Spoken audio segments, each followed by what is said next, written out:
new Tampa Bay Business Journal hits newsstands today, and editor Alexis Milner is here to talk about some of the week's big stories. Good morning and happy Friday to you. Happy Friday to you, Dia. It's always good to see you. And Likewise. We start with Tampa Bay banks, which are loaning out some more money these days. Yeah, this is a great thing. We sort of crunched the numbers on the banking climate. There are 38 locally headquartered banks, and what we found is an 18% higher loan volume than a year ago. As we know, coming out of this Great Recession, loans and credit was shrinking to nothing, and that really was a sign that just the economy had come down to a standstill. So this is a glimmer of hope. The caveat and the qualifier is that there are less qualified businesses out there to take these loans, the ones who actually can grow their businesses and make these kinds of investments. So it's not a robust economy, but again, we're looking for the glimmers of hope to say there's confidence in the Tampa Bay economy and that the bank's lending more.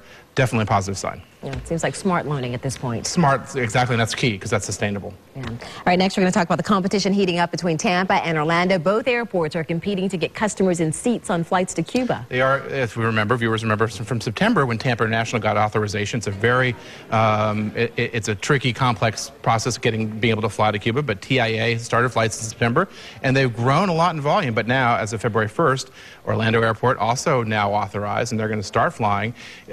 The folks here aren't so worried about the competition, in part because of the rich heritage. There aren't old cigar factories in Orlando, and there's such a kind of a connection between the long-term generational sort of interest in Cuba and Tampa Bay, and they feel that that's going to be sustaining. And given the fact that the flights already have generated a lot of money for the airport, and there's a lot of fascination in it, that I think it's probably a good sign. And speaking of money, federal authorities made a huge bust. They seized more than $1 million in counterfeit goods from a Tampa woman. That's right. Customs agent, Homeland Security descended on a shop over on East Fletcher. $1.3 million in handbags, perfumes, all trademarked, 44 different trademarks, Louis Vuitton, Coach, Dior.